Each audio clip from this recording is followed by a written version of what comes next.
Greetings, my lords and my ladies. Welcome to another episode of Chronicles of the Immortals, where we uncover stories of our beloved heroes. And tonight I will tell you the tale of the Lord of the Mountains, the Great Tengu. High in the untamed peaks of Japan, where the clouds claw at the pines and the wind sounds like a whispered chant, there exists a realm between the earthly and the divine. This is the domain of the Tengu. But we are not here to speak of the lesser goblins, the mischievous crow-like Karasu Tengu that haunt the folklore. Today we are sent to the masters. We enter the presence of the Dai Tengu, or the Great Tengu. To understand the Great Tengu is to understand the very soul of the Japanese mountain.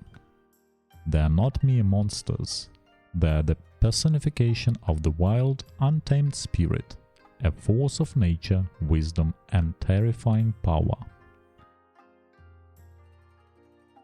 Often confused with their more common kin, the Great Tengu are a different order of being entirely.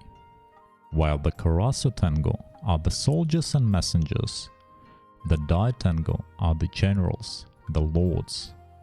They possess a more human-like appearance, yet it is a face marked by an unnatural, godlike beauty and an expression of profound arrogance. Their most famous feature, of course, is that nose. In Japanese, the phrase, "the nose is high," is used to describe someone who is proud, and the Great Tengu is the very embodiment of this pride. That nose is a physical manifestation of an immense, often dangerous, ego. They are always depicted in the attire of Yamabushi, the mountain ascetics who sought enlightenment through harsh natural rituals. This is no coincidence. The Tengu are the guardians of the mountains, and they view these human monks with a mix of contempt and interest. The Great Tengu are the ultimate judges of human character, particularly the character of monks and warriors who venture into their domain. They despise vanity and corruption, but they are themselves beings of immense pride. This creates a fascinating paradox. If a monk is arrogant, using his faith for social gain, the Great Tengu will delight in exposing him, cursing him with madness, or leading him astray in the mountains.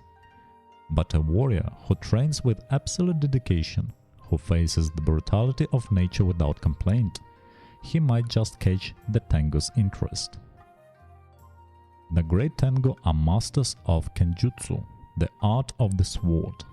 Legends say they were the ones who taught the legendary warrior Minamoto no Yoshitsune his superhuman swordsmanship. They are the unseen sensei, the phantom mentors, who appear only to those whose spirit is unbreakable. Of all the sacred peaks, none is more associated with the Great Tengu than Mount Kurama, just north of Kyoto. It is here, according to legend, that the young Yoshitsune, then known as Ushiwakamaru, was exiled. And it was here, under the cover of night, that he met the king of the Tengu, Sojobo.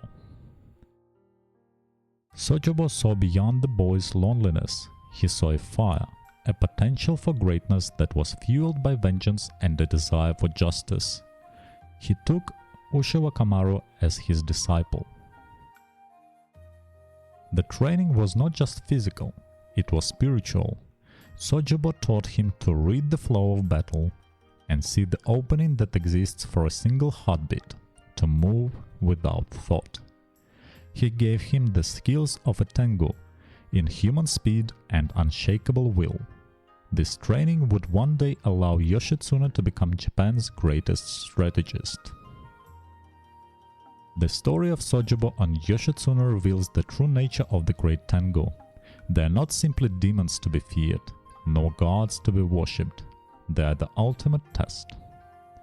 They represent the wild, untamed power that exists on the edges of civilization and on the edges of our own consciousness.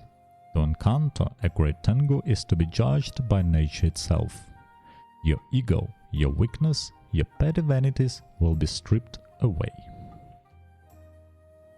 And if you survive the encounter, if your spirit proves true, then you just might learn the secrets of the sword.